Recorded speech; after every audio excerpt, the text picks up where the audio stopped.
Hi there, and most welcome to probably the most lovely corner of my kitchen garden today, just beside the stone wall.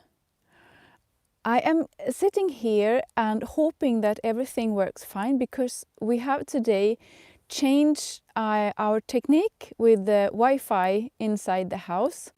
So we are using this new mesh technique. Thank you, Philip, for helping me with this.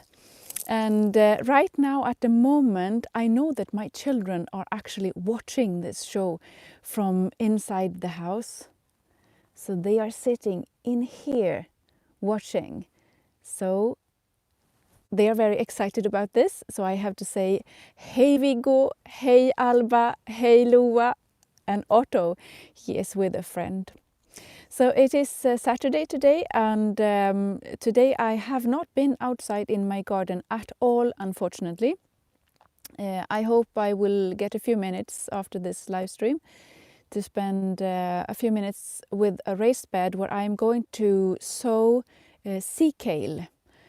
I have a bit of a project to prepare this bed, and I'm holding my thumb, as we say in Sweden, that it will work fine. I did a live stream yesterday. It was about the amount of food that I grow in my kitchen garden, and I was a bit unfocused because I was carrying my 2-year-old boy, Lua, on my back. And I am always a bit unfocused when doing like live streams when I am around the children, and that's basically because when I am with the children, I would like to give them the best. I would like to be, I want to be the best mother. And so I'm always constantly, when talking into a live stream, I always prepare myself to what I will do if one of the children needs me, for example. So now and then I seem to forget what I want to say, and that was the case yesterday. I think that I lost maybe 3 of the most important things that I wanted to say, so I will repeat them today. When it comes to the amount of food that I grow in my garden, I grow approximately on 500 square meters in our garden. The total area in our garden is 2,500 square meters. So I grow 500 of those. And I grow all the things I can come up with, and I don't plan what I want to grow. I grow all the things I can fit in, basically. And 3 steps that are very important to me is, 1, I grow the things we like to eat. There are very popular vegetables like chili, for example, and in some cases you can grow quinoa has been one popular thing to try in Sweden this year. But to me, I grow the things that we can eat plenty, and that's very important. And 2, I grow plenty of the things that I can easily store indoors or outdoors. Things that I have to eat fresh, I grow less, right? So plenty of things that I can store, and that means that I have to make priorities. I cannot grow like thousands plants of cucumber, for example. I have no need for it. And 3, we have the last couple of years been so creative in the kitchen, so that I know that if I happens to grow like plenty of carrots, or in like this year we have nearly too many tomatoes. We have so much tomatoes, but I am very confident that we will eat all of it because we are that creative in our kitchen. So I am never afraid that we will have like too much or too little of anything. We fix that in the kitchen. I was not so sure about that when I started my garden. And I got a message from my garden friend in Sweden, Marianne Fargo, and she leaves a comment saying that it's actually much easier than you think to grow lots of food. I was surprised, she says. And that's exactly the same way as I feel it. It's easy to grow plenty of food. It's not a problem. Hello, Pusang. And yes, you may be surprised when you actually start to increase your gardening skills and whatever, because you can actually produce so many things in your own garden. So now I will leave this Friday's live show and start with today's subject. I thought I have been thinking a lot about me, when I started to grow this garden. Do I sell? Camilla asked me if I sell anything that I grow. No, I don't sell anything. I don't sell plants, I don't sell vegetables, I don't sell seeds, and I don't prepare jam or salt or anything that I sell. I only produce things in my garden for my family. Well, and so do most of us, really. So I don't sell anything. That's the answer.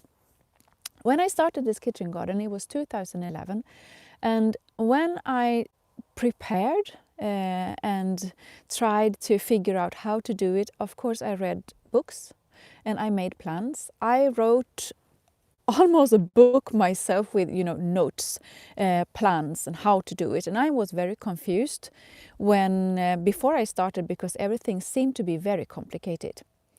And one of the things that I found almost too complicated was the thing with fertilizing the soil and manure and nutritions and everything.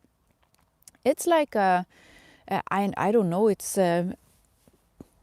complicated, You have your garden bed, and to do it properly, you should feed the bed with 2 times a year, and you should use this amount of this food, this manure, and this type of way you should do it. It's very complicated. So I didn't really catch up, how to do it. I couldn't figure out how to do it. And one of the things I found is a car. I'm sitting next to our small road, just across the village. One of the things I couldn't really find out how to do it was how should I get the manure from the farmer to my place, because I don't have a tractor, I don't have a thing that I could put on the car to transport it. And if I want to grow a very large kitchen garden, I'm going to need plenty, and I didn't know how to make it. So when I started, I bought my soil in the beginning, and it was not fertilized in any way. It was non-fertilized soil. And I said to myself that, all right, I can probably grow this soil for a year, and then I have to come up with something. I don't know yet what, but I said I'm going to start, and then I'll try to find out how to solve this. So I grew my first season, 2011. It didn't grow that well, but I was still surprised because I got plenty of vegetables to harvest. And then in the fall 2011, I was pregnant with our daughter Alba. And by then I thought it was a problem because there were pretty much weeds in the kitchen garden, so I didn't know how to handle it. And I started to read about this mulching technique, and I had never heard about that. And when I read about it, someone said that you could actually feed and fertilize your garden only by using plant materials. What? I said. All right. And if you do that, the books or the instructions said that it will keep the weeds away as well. And it sounded only like magic. Hi Benny, I'm well today, thank you. Hope you are doing well too. All right, so it sounded like magic because you could feed your garden only using plant materials, and you can also minimize the weeds in the garden, and there's plenty of other good things by using the mulch technique. So I started to collect, grass clippings and leaves and whatever to feed my garden, and I started doing this in fall 2011. And it was all very funny, I think, because no one in my area had never heard of this. So they were looking a bit strange at me because I covered all the garden beds that I have created with the leaves and grass clippings. And then spring 2012 came, and then summer 2012, and I had my baby. And I had pretty much no weeds in the garden, and it grew. It was amazing. It was amazing because things grow so well. I had like cabbages, and I had leek, and I had lettuces, and I don't know if I had corn, but plenty of vegetables, and some of them were really, as you say, hungry plants. They need a lot of nutrition.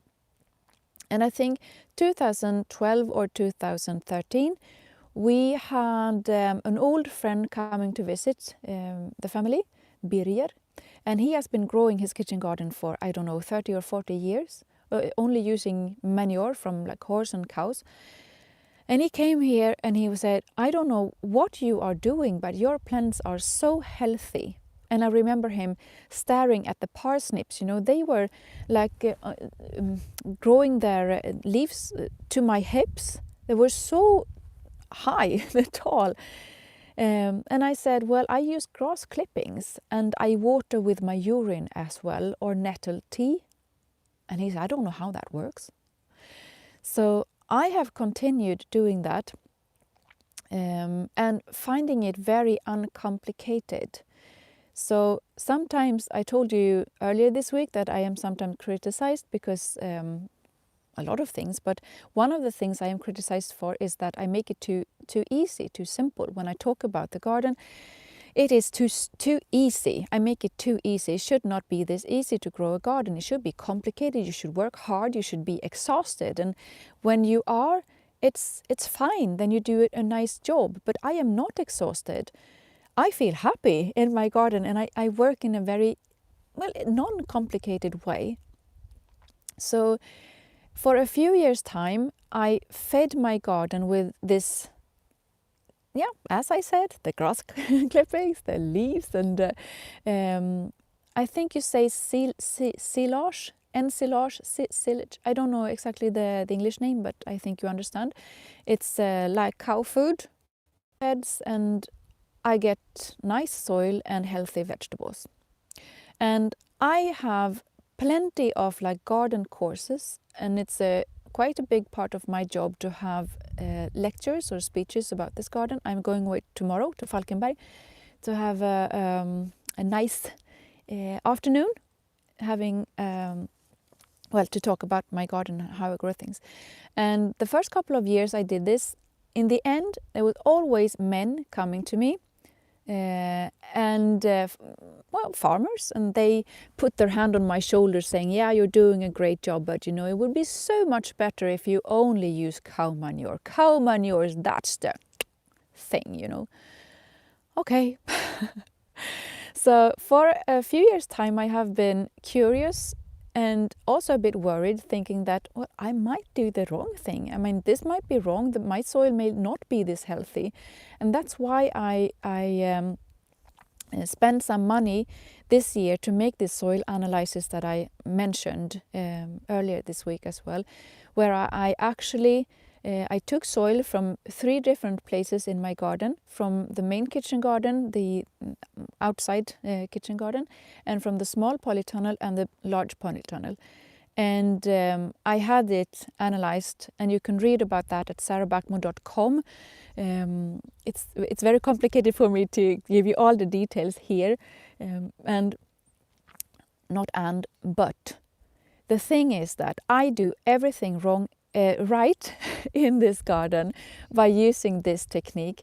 And I think one very important thing to remember is that it seems that the process when this material, the plant material, the organic material that we usually put on our compost heap, in that process when this material turns to soil with help from the organisms in the soil, it's a very important process that will give like good things to the soil that we grow vegetables in during the process time, not afterwards, during the process, right?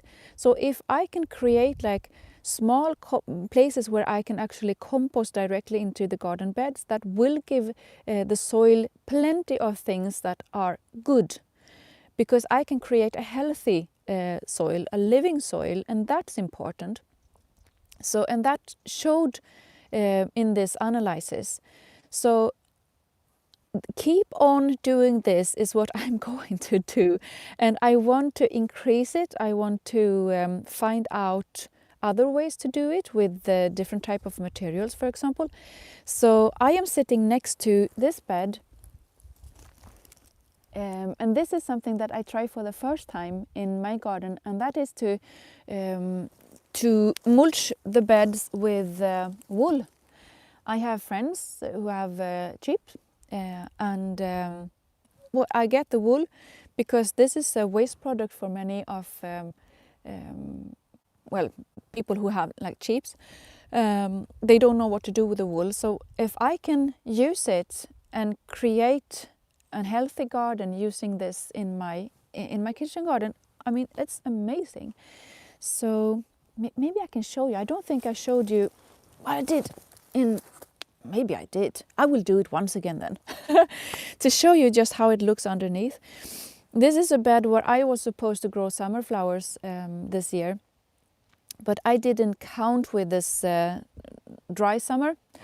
Hi, New York again. Lovely. Right, so I was going to do summer flowers here, but they dried out. It was too dry, and I could not water this place as much as I wanted to.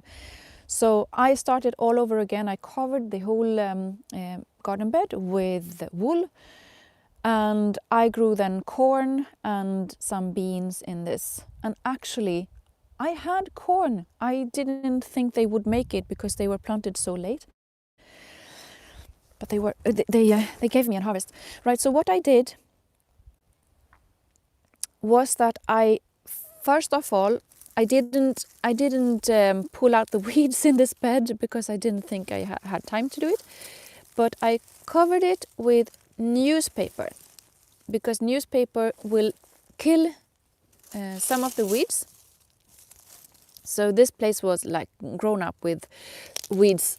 Even if it's a dry summer, you know, then you will notice what plants are really strong, and that's weeds. It's not my tiny summer flowers yet. So I tried to, I don't know what to say, but choke the weeds with the newspaper. So this is how it looks now. I think I did this in June, and now we are in the beginning of November. So it's a very, very effective way to kill weeds. And I put this, what do you say, a water hole? I don't know exactly the name, but it will, well, there's water running in here. So I think I watered this bed twice during the summer. So this is actually how the ground looks now. And in here I had several microorganisms working. So I had a layer of newspaper, and then I have the wool on top of it. And it looks so nice. And I had basically no weeds in this, so it's a very good way to grow vegetables because I don't have to work that much. So that's nice. So wool is water hose. Thank you, Ronja. I am learning. And sometimes I don't get talking. So that is one material that I use, but I'm not. I have not used it before, so I'm new to this. But I am, though, very familiar with grass clippings, and I use this a lot. And in this bed, I am growing onions, and this is a very traditional onion in Swedish.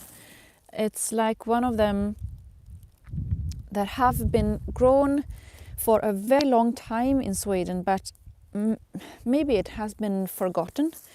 So it's very difficult to find at the moment, and it is potatislök. It's a shallot, and it's a very special one. And now I saw yesterday when I was here, look here what's showing up. Here it's growing.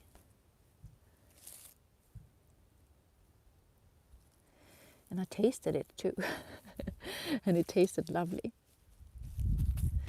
So in this bed where I am growing onion, I have onions here, the shallots, and I have garlic in this bed. And I have another shallot here, all planted in autumn or fall. So the grass clippings here are not only to fertilize the soil, it is also a way to prevent the onions from, sometimes they can be pushed up through the soil when it's very cold, you know, when the ground freezes and then thaw. So they could be pushed up and then they rotten because they freeze and they, I don't know. So it's not good for them. But if I put a layer of like grass clippings or leaf on top, the temperature will be, well, it will not be that low or that high. It will be in between in a way, so it's better for them. And over here I have grass clippings as well. Of garlic. So that's how I feed my kitchen garden, by using the mulching technique. But sometimes it's very difficult for me to get enough mulch. I try to use all the plant materials, of course, that I can create in my own garden, like weeds and leaf and stalks and everything that the kitchen garden produce. I reuse, so to say, in my own garden. And I showed you this bed the other day, where I have dug down materials. So, and I told you then that I dig like a trench in the middle of this bed, and I fill it with all kinds of different, you know, plant parts. Could be things from the Jerusalem artichokes. It could be things from the asparagus. It could be leaves from the kale. It could be summer flowers. Everything that I grow in the garden is potentially manure. No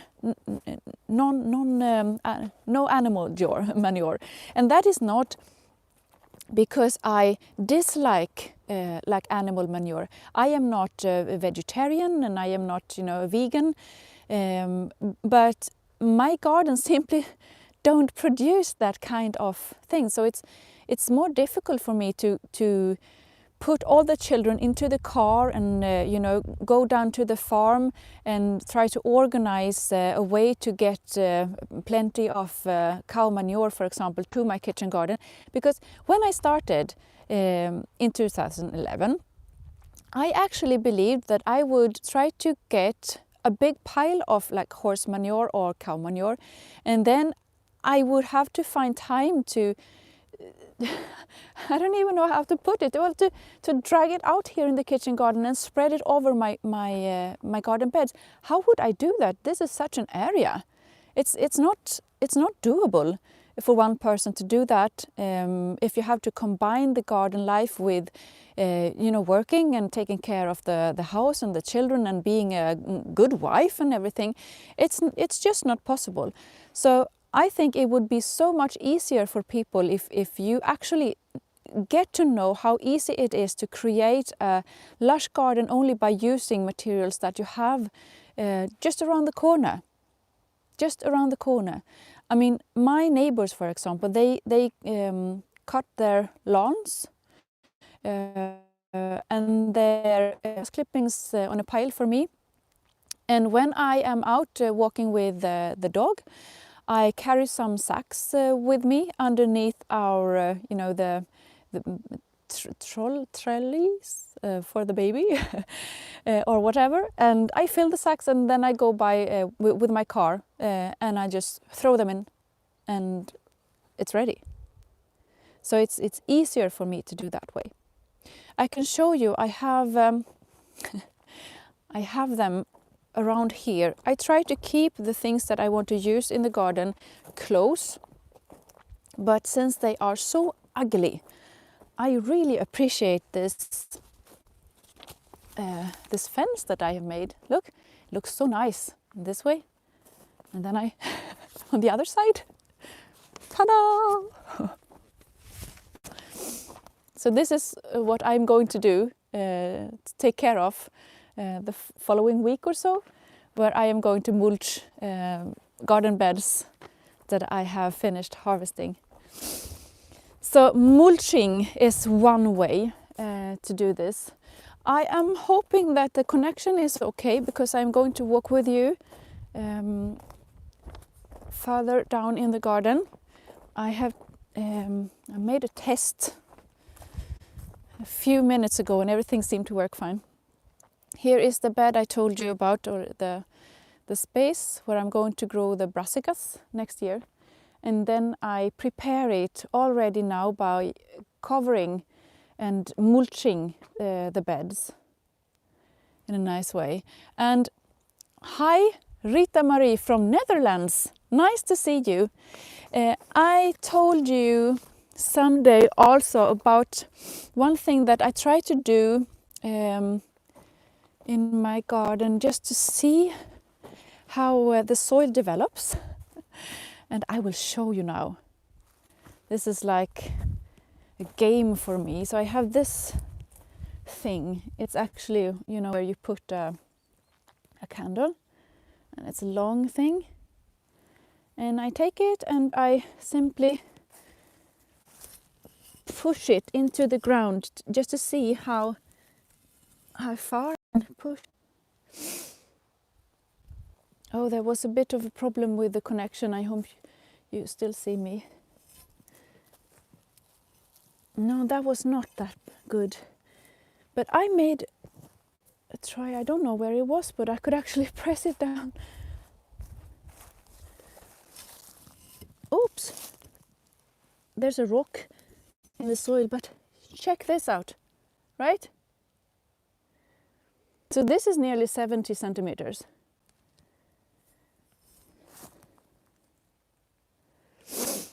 And I think when I did this the last time, I don't remember which bed it was, but I could push this all the way down, so it was nearly 1 meter straight into the soil. You can imagine what type of parsnips you can grow in that kind of soil. And the most important thing, doing this mulching technique, I never dig my garden beds. So these beds with like 40, 50, 60, 70 centimeters depth, I am not digging them. I only serve the food to the worms, putting it in layers on top. And then the worms, they will circulate it into the soil, working it round and round and round and round. And that is one very important thing. And they will also make sure that the soil is filled with oxygen. So it's a very, very healthy soil. And all by doing this, cover it with layers and layers on top. And leaves, for example. So that is the thing that I do. And now I will try to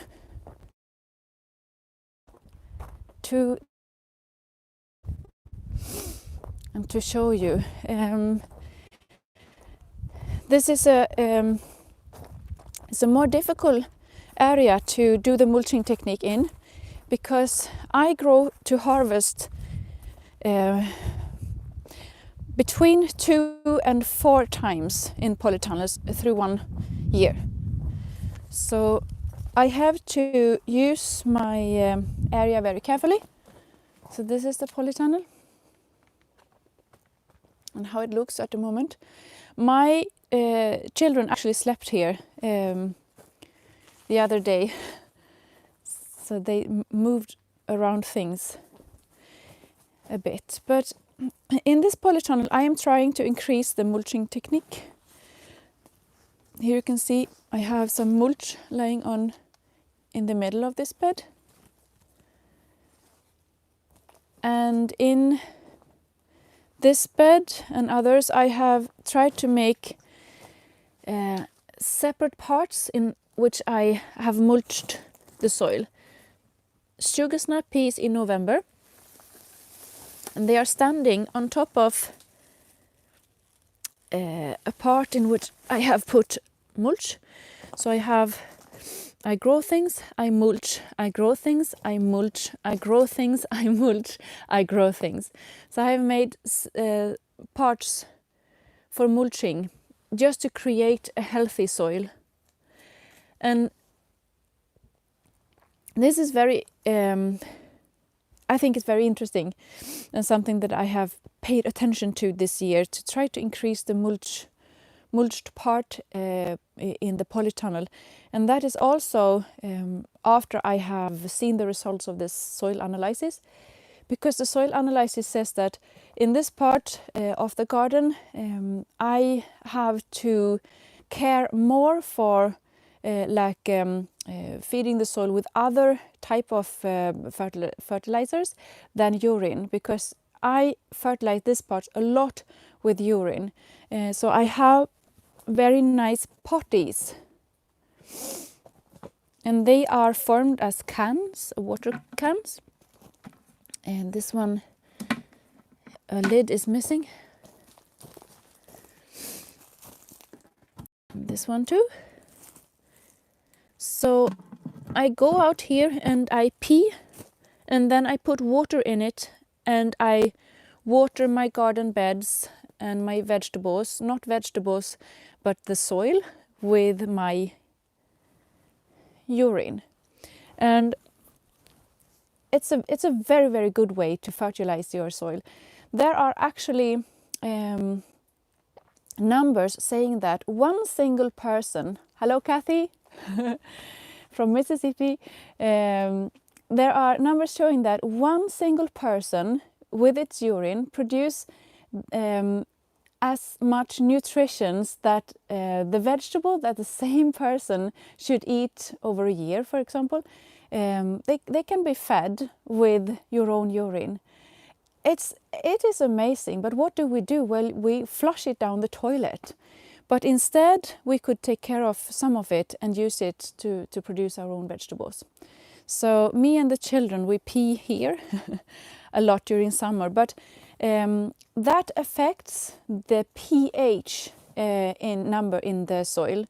So to make it better, I should be better in mulching my soil in the polytunnel.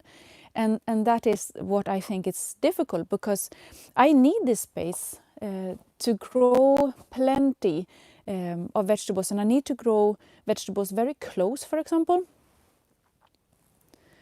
As you can see here, it's not possible for me to mulch a bed like this, because I need to grow this close, since I want to have plenty of food for winter. And that's why I'm trying to mulch in between, what should you say, like high productive small parts of the garden. So in this bed I have tried to put leaves and stalks from tomatoes, and here are the corn salad, lamb's lettuce, spinach, recently sowed, more corn salad and lamb's lettuce. Over here, kale, leaves from beetroots, cabbage, and more corn salad, etc., etc. All right, so there's mulch and there's urine. And instead of urine, I sometimes use in the summertime, I make a tea from nettles. And you can also make tea from weeds the same way.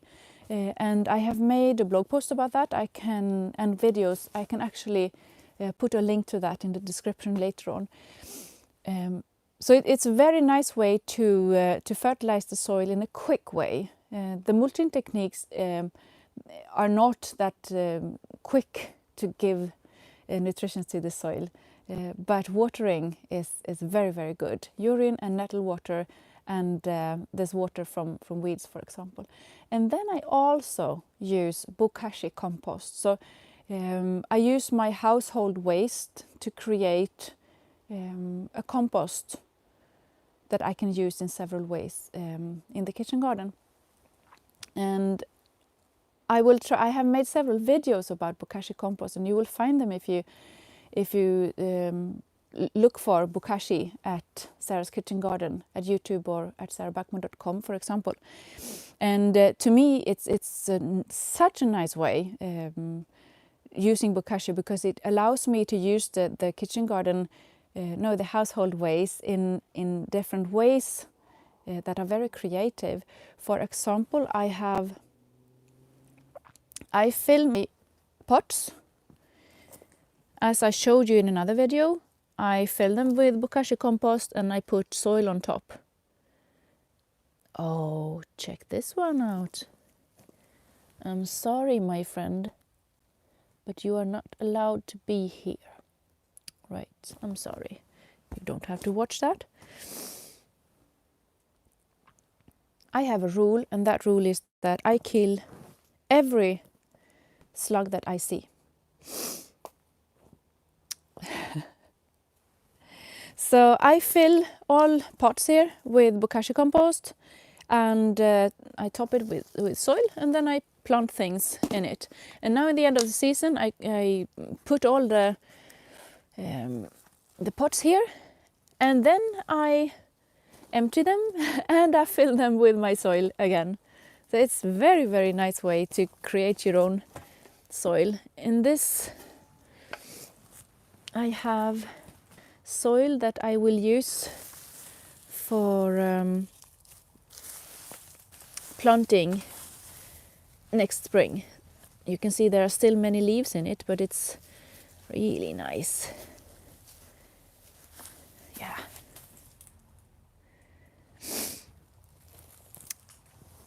I know that many of you may wonder, well, is it enough?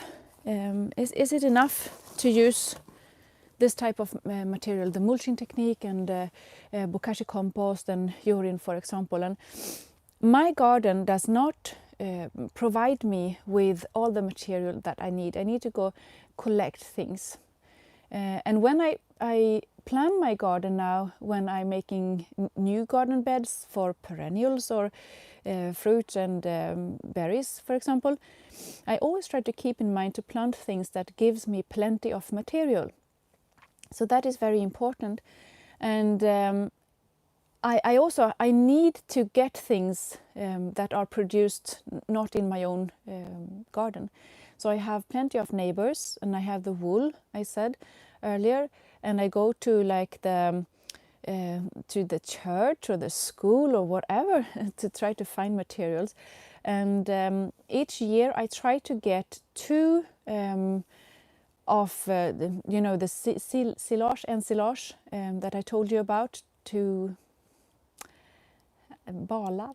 I don't know the English word, but it's plenty of material in that way too. So a kitchen garden needs material, but it's easier for me to get that kind of materials and not using the manure in a traditional way. And how come, you may wonder? Well, because I don't have to do all of the I don't have to do with the mulch technique. I don't have to do it all at the same time. I can do it little by little, for example. But if I have to use the manure, the traditional manure, I have to spread it out all in spring, for example. But using the mulching technique, I can, whenever I cut down, for example, the asparagus that you see over here, well, I put them back on the soil. And when I have collected some leaves, I put them back on the soil. And it doesn't matter really if it's spring or if it's summer or winter. I can do it all year long, so it's easier for me to do it this way, little by little, as with sowing, you know, and planting. I do little by little. One thing each day is better than not doing it because you feel stressed that it's too many things to handle. I don't know. I actually made a little checklist for you about this. I can't remember if that was any good things, but no, the checklist was about another thing, because I said earlier this week that I will try to answer one question in each live stream. So now I think I have told you all that I wanted to say about growing a kitchen garden without animal manure. Right, so we had the mulch, we had the urine and nettle water, and also bokashi compost. That will make it. Like miracle. Anyhow, I had a question from Andrea saying that my garden is beautiful. Hello Germany, Mia. Nice to see you here. Right, so Andrea says that I have a beautiful garden, but she wonders, how do you grow vegetables in winter when it is so cold? That's a good question, and that is what I write about in my book, Winter Gardening. It's not in English yet. Hopefully it will be in English sometime, but I don't know when. Anyhow, things you see behind me here will stand pretty long to be able to harvest. I don't harvest things in here yet because I want to eat as much as possible in the outdoor garden, in the open, before I start harvesting things here. But 3 things to remember when it comes to growing vegetables in a cold climate, also in wintertime in Sweden, where I live. 1, you have to choose hardy varieties. And it's not said on every seed package, but in some, that this variety is very hardy. It can stand the cold temperatures. And in Sweden, for example, it's said on the seed packages that it's suitable for our Nordic climate, for example. I don't know how it's like in Canada or wherever you are gardening. And in some cases, you don't even have to mind those things. I mean, I have a sister, Hannah, and she grows an amazing kitchen garden outside Cork in Ireland. I mean, she don't know about specific winter vegetables because her climate is different. But we have a very cold climate in Sweden, so we have to think about choosing hardy varieties. And all the things you can see here, for example, we have the pak choi here, and that is a variety called white mustard. And I've tried that. It actually overwintered last year. No other pak choi that I have grown overwintered, but white mustard did.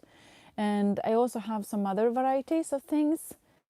And all the leaves behind me here, except like the sugar snap peas, are hardy varieties. So when I grow like a kale, for example, there are kale varieties that are not hardy, like the Russian kale. Oh my goodness, I can't remember the name. No, it's gone. There's a Russian variety that are not hardy, and you can find like dwarf green curled, I think it is. It's a green kale. It's very hardy, for example. So you can choose the hardy varieties. And then point number 2, protect them. You can grow in your own, in the main kitchen garden, for example, and some of them will last pretty long outside. But if you shelter them with a row cover, if you put a lid on a raised bed, of plastic or glass, for example, then they will last even longer. And as you can see here is a perfect shelter. It is a polytunnel. And many gardeners have greenhouses in glass, for example. They are it's a protection. So in my case, I have this. I have the polytunnel, and I have a small polytunnel, as you can see here. So there's 2 shelters. And if I grow in a raised bed, in a small raised bed, inside that polytunnel, and I cover it with a row cover and a lid, I have, in fact, like 5 protections. And each protection that you can come up with will sort of increase and make it better for the vegetables. So you have those climate zones, and I grow in Swedish climate zone 3, close to 4. But if I put one protection on, I will make it better with one climate zone. So it will be like I grow in climate zone 2. So I used to joke and I say that if I use all the covers I have here in the polytunnel, it will be as if I was gardening wintertime in Poland or Germany. And that's the way I can keep my lettuce, for example, overwintering and having this early harvest of lettuce in like the end of February, beginning of March.